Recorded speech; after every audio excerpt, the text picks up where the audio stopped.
H1B వీసాల premium processing ను Trump సర్కార్ తాత్కాలికంగా రద్దు చేసింది. ఏప్రిల్ 3 నుంచి ప్రీమియం ప్రాసెసింగ్ నిలిపివేయనున్నారు. USCIS ఈ మేరకు నిర్ణయం తీసుకుంది. దాదాపుగా 6 నెలల పాటు ఇది కొనసాగవచ్చు. దీంతో H1B వీసాల గడువు ముగుస్తున్న వారిలో గందరగోళం నెలకొంది. H1B వీసాలపై కోత వేయాలని ఇటీవలే కాంగ్రెస్ లో బిల్లు కూడా ప్రవేశపెట్టారు. ఇప్పుడు వీసాల ప్రాసెసింగ్ నిలిపివేస్తూ నిర్ణయం తీసుకోవడం జరిగింది.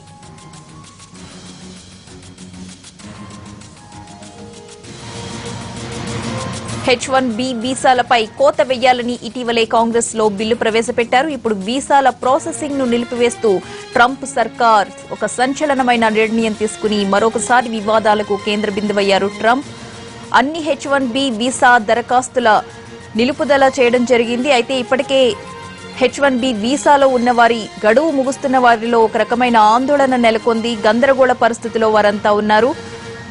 ట్రంప్ నిర్ణయంపై మనతో మాట్లాడేందుకు ఏపీ ప్రభుత్వ ఐటీ సలహాదారు జేఏ చౌదరి గారు ఫోన్ లైన్ లో సిద్ధంగా ఉన్నారు. చౌదరి గారు. నా పేరు జేఏ చౌదరి గారు, టి హనుమాన్ చౌదరి. రైట్, హనుమాన్ చౌదరి గారు నమస్తే అండి. H1B వీసా దరఖాస్తుల్ని 6 నెలల పాటు సస్పెండ్ చేయడాన్ని ఏ విధంగా అర్థం చేసుకోవాలి? ఇది ఎంతవరకు ముందుకు వెళ్తుందంటారు ఈ డెసిషన్? అసలు మన దేశం మన పారిశ్రామికీకరణ ఇంప్రూవ్ చేసుకోకుండా, మన చదువులు ఇంప్రూవ్ చేసుకోకుండా, ఉద్యోగ అవకాశాలు పెంచుకోకుండా ఎవరో మన రానివ్వడం లేదని చెప్పి మనం ఎందుకు బాధపడాలి చెప్పండి. వాళ్ళ దేశంలో వాళ్ళ ఉద్యోగాల కోసం ఇతరులకు ఇవ్వకుండా మా ఉద్యోగాలు మాకే కావాలని వాళ్ళు అనుకుంటున్నారు. ఏ విధంగా అయితే మనం అనుకుంటాం కదా. కానీ అసలు అమెరికా మీదే మనం ఎందుకు ఆధారపడాలి? మనకి దీర్ఘకాలికమైనటువంటి ఏమన్నా ప్రణాళిక ఉన్నదా? ఇంతమంది చదువుకుంటున్నారే, ఈ చదువుకున్న వాళ్ళందరికీ ఉద్యోగాలు ఇక్కడ ఇచ్చేటువంటి పాలసీని అవలంబించకుండా ఇతర దేశాలకు పంపిద్దామని ఎందుకు అనుకోవాలి చెప్పండి. ట్రంప్ గారు తన దేశం యొక్క, తన దేశస్తుల యొక్క ప్రయోజనాలను కాపాడుకుంటున్నారు. దాన్ని మనం తప్పుపట్టడం అనేది, దానికన్నా కూడా మన దేశంలో ఏ విధంగా ఏమి చేసినట్లయితే చదువుకున్న వాళ్ళకి ఉద్యోగ అవకాశాలు పెరుగుతాయి, ఇది మనం ఆలోచించవలసింది. ఇతర దేశాలకు రానివ్వలేదేమో ఎందుకు బాధపడాలండి అని నా ఉద్దేశం అనమాట అండి. 1,65,000 మంది భారతీయ విద్యార్థులు సంవత్సరానికి 40,000 కోట్ల రూపాయలు ఖర్చు పెట్టి అమెరికాలో చదువుతున్నారు. ఆ 40,000 కోట్ల రూపాయలు ప్రతి సంవత్సరం ఎటువంటి యూనివర్సిటీకి పెట్టుకోవచ్చు, మన యొక్క ప్రమాణాలు ఎంతగా పెంచుకోవచ్చు, అది ఏ వ్యాపారాలకు కానీ పరిశ్రమలు కానీ స్థాపించుకున్నట్టయితే చేయొచ్చు కదా. అలా చేయకుండా వాళ్ళు మమ్మల్ని రానివ్వటం లేదు, వాళ్ళు మమ్మల్ని రాయటం లేదు, ఎందుకు మనం బాధపడాలండి. మన దేశంలోనే ఒక చోటు నుంచి రెండో చోటు రానివ్వకుండా ఉండడానికి ప్రయత్నాలు చేసి స్టేట్స్ కూడా, రాష్ట్రాన్ని విడగొట్టుకున్నాం కదా, మనుషులందరినీ ఎల్లగొట్టేసుకున్నాం కదా ఒక భాగం నుంచి మరో భాగానికి చేయడానికి. అందుకే ఇవన్నీ మన దగ్గర ఉన్న లోపాలని మనం గుర్తించకుండా అమెరికా వాళ్ళు మమ్మల్ని రానివ్వటం లేదని బాధపడుతూ నాకు ఉచితంగా కనిపించడం లేదండి. అయితే హనుమాన్ చౌదరి గారు, ఇప్పుడు ఇక్కడ నుంచి కొత్తగా వెళ్లే వాళ్ళ సంగతి పక్కన పెడితే ఆల్రెడీ H1B వీసా గడువు ముగింపు దగ్గరకు వచ్చిన వాళ్ళ పరిస్థితి అయితే ఇప్పుడు అగమ్య గోచరంగానే అనుకోవాలి. ఎందుకంటే వాళ్ళు చాలా కమిట్మెంట్స్ తో అక్కడికి వెళ్లి ఉద్యోగాలు చేసుకుంటూ ఉన్నారు. ఇప్పుడు సడన్ గా దాని పొడిగింపు కుదరదు, మీరు వెనక్కి వెళ్ళిపోవాల్సింది అంటే వాళ్ళ పరిస్థితి ఏంటి? అసలు దీనిపై వాళ్ళు మన బాగు చేయవలసిన బాధ్యత వాళ్ళకున్నదా, అమెరికాకు ఉన్నదా? మన బాగు చూడవలసిన బాధ్యత వాళ్ళకున్నదా, మనకే ఉన్నది అనమాట అండి. ఒక అమెరికానే కాదు, ఈ గల్ఫ్ కంట్రీస్ వారు చాలా మంది వెళ్తున్నారనమాట అండి. అక్కడ కూడా అసోసియేట్ పరిస్థితులు మనం రావాల్సి వస్తుంది. వెళ్ళేటప్పుడు ఇన్సూరెన్స్ చేసుకుంటే ఎలా ఉండేది? దాని బదులు మనం ఏం చెప్తున్నాము, ప్రభుత్వాలు ఇంటర్వ్యూ అవ్వాలని చెప్తున్నారు అనమాట అండి. అలా కూడా మనకు ఒక పథకం ఉండాలి. వెళ్తున్నారు, దానికి రిస్క్ ఉంటుంది కాబట్టి దాన్ని ఇన్సూరెన్స్ చేసుకుందాం మనం ఎందుకు ఆలోచించుకోవటంలా? ప్రభుత్వాన్ని రిస్క్ వచ్చినప్పుడేమో ప్రభుత్వాన్ని బాధ్యతగా వహించాలని చెప్తున్నామా? రిస్క్ లేనప్పుడేమో మనిషి వచ్చినట్టుగా వెళ్తున్నామా? అందుకే దూరంగా మనం ఆలోచించి సరైన సమ్యక్ పథకాలు మనం పట్టుకోవాలన్నమాట అండి. కానీ చౌదరి గారు, ఇండియా నుంచి ఎవరు అమెరికాకి వెళుతున్నా కూడా అక్కడ శాలరీస్ ఎక్కువ ఇస్తారనో, పెద్ద పెద్ద కంపెనీల్లో అక్కడ ఉద్యోగం చేసి రిటర్న్ మళ్ళీ ఇండియా వచ్చినట్లయితే ఇక్కడ మంచి ఫ్యూచర్ ఉంటుందనో, ఇటువంటి ఆలోచనలతోనే మోస్ట్ ఆఫ్ దెమ్ వెళ్తూ ఉంటారు. మరి ఇక్కడ మన ఇండియాలో చూసుకున్నట్లయితే అంత పెద్ద పెద్ద కంపెనీలు కానీ, అంత పెద్ద పెద్ద శాలరీస్ కానీ ఇక్కడ లేవు అనేది అమెరికాలో ఉన్న భారతీయుల యొక్క ఆలోచన. దానికోసమే వారు వెనక్కి రావాలంటే భయపడుతున్న పరిస్థితి. ఇంత శాలరీ రాకపోతే ఎలా అని చెప్పి. రిస్క్ అనేది లైఫ్ లో తప్పకుండా ఉంటుంది. అమెరికాలో ఎక్కువ జీతాలు వస్తాయి, అవకాశాలు ఎక్కువే. కానీ అటువంటి అవకాశాన్ని మన దేశంలో నిర్మించుకోవడానికి 75% మంది ఐఐటి విద్యార్థులు భారతదేశంలో పనిచేయటం అమెరికా వెళ్తారు. ఈ దేశాన్ని ఎందుకు ఉద్ధరించడానికి వాళ్ళు ప్రయత్నించడం? అలాగే ఇండియన్ ఇన్స్టిట్యూట్ ఆఫ్ మేనేజ్మెంట్ ఇవన్నీ కూడా ఫస్ట్ క్లాస్ ఇన్స్టిట్యూషన్స్. గవర్నమెంట్ ఎంతో ఖర్చు పెడుతుంది, కానీ అందులో 75% మంది విదేశాలకు వెళ్తున్నారు. ఈ దేశాన్ని ఉద్ధరించడానికి ఎందుకు ప్రయత్నించడం లేదు? వాళ్ళకి ముప్పు వచ్చినప్పుడు ఈ దేశం పట్టించుకోవాలని చెప్తున్నారే, అది సరైన ఆలోచన అంటారా? దీన్ని ఎందుకు మనం ఎంకరేజ్ చేస్తూ వచ్చాము?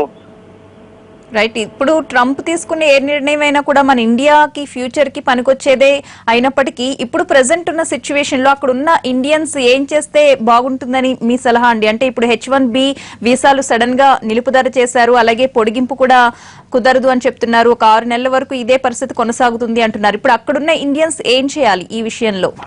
అక్కడ కుదరపోయి ఎందుకు వచ్చేసేయాలి? ఎందుకు వచ్చేసేయాలి? వాళ్ళ యొక్క అనుభవాన్ని ఉపయోగించి ఇక్కడ పరిశ్రమలు స్థాపించమని చెప్పండి, ఇక్కడ వ్యాపారాలు స్థాపించమని చెప్పండి. ఇక్కడ ఎన్నో అవకాశాలు ఉన్నాయని చెప్తున్నాం కదా. ఉదాహరణకి మన ఆంధ్రప్రదేశ్లో చంద్రబాబు గారు కొన్ని లక్షల పెట్టుబడికి మెమోరాండమ్ ఆఫ్ అండర్స్టాండింగ్ తయారు చేశారు. మరి వాటన్నిటినీ కార్యాలయం చేయటానికి ఎంతమంది మేధావులు కావాల్సి వస్తారు? సో ఇక్కడ కూడా అవకాశాలు ఉండవచ్చును. మాకు అనుభవం ఉన్నది, మేము మా స్వదేశానికి వెళ్ళి ఇలా ఈ వ్యాపారాలు మేము చేస్తామని వాళ్ళు ఎందుకు అనుకోకూడదు? రిస్క్ ఉంది. ఇప్పుడు చైనా వాళ్ళు ఎందుకు అనుకోవటం లేదనమాట అండి. చైనా వాళ్ళు ఎందుకు బాధపడతలేదు చెప్పండి? ట్రంప్ విధానాన్ని బట్టి చైనా వాళ్ళు ఎందుకు బాధపడతలేదు? వాళ్ళు స్వయం సమృద్ధి కోసం మొట్టమొదటి నుంచి దీర్ఘకాలిక ప్రణాళికలు తయారు చేస్తూ వచ్చారు. మనం అలా కాకుండా పుట్టినప్పటి నుంచి అమెరికా వెళ్ళాలని మాతృభాష వదిలిపెట్టేసేసి ఇంగ్లీష్ చదువుకోవాలని చెప్పేసి డాడీ మమ్మీ డాడీ అని చెప్పేసి మొదలు పెట్టేసేసి మన దృష్టి అంతా కూడా విదేశాలకి వెళ్ళాలనే ఉంది. కానీ స్వదేశంలో ఉన్నటువంటి అవకాశాలను ఉపయోగించి వాటిని మెరుగుపరిచి దేశంలో సంపదను ఉత్పత్తి చేద్దామనే ఉద్దేశం లేకుండా ఇటువంటి అభిప్రాయాలు ఎందుకు వచ్చాయి మనలో? అవును, దాన్ని పట్టించుకోవాలన్నమాట అండి. దేశభక్తి ఉండాలి. రైట్. థ్యాంక్ యూ చౌదరి గారు. నెక్స్ట్ మనతో పాటు ఫోన్ లైన్ లో సిద్ధంగా ఉన్నారు AP NRT coordinator Buchiram Prasad గారు. ప్రసాద్ గారు నమస్తే అండి. న్యూస్ చూస్తూ ఉన్నారు కదా, H1B వీసాను నిలుపుదల చేయడం, అలాగే ఆల్రెడీ వీసాల మీద ఉన్న వాళ్ళది పొడిగింపు చేయడం కుదరదు అని చెప్పేసి ఒక సంచలన నిర్ణయం తీసుకున్నారు ట్రంప్. దీనికి సంబంధించి మీరు ఏం చెప్తారు అక్కడ ఉన్న ఇండియన్స్ కి? అంటే ఇది జనరల్ గా ప్రీమియం ప్రాసెస్, ఇది మామూలు రెగ్యులర్ ప్రాసెస్. April 1 నుంచి రెగ్యులర్ ప్రాసెస్ వీసా స్టార్ట్ అవుతుంది. ఓకే, అది దగ్గర October 1. ఈ 6 నెలలు ఏంటంటే April to October visa processing చేస్తారండి. రెగ్యులర్ ప్రాసెసింగ్ డేట్ అనమాట. ఈ టైంలో ప్రీమియం ప్రాసెస్ అంతా కూడా క్లోజ్ చేస్తారు. అది జరిగింది. రొటీన్ ఇదే తప్పితే దీనిలో మనకి రొటీన్ దాన్ని కొద్దిగా మనకి రాయటం చెప్పటంలో కొద్దిగా ఇబ్బంది క్రియేట్ చేస్తున్నారు. కానీ ఇది ప్రతి సంవత్సరం జరుగుతున్న సబ్జెక్ట్.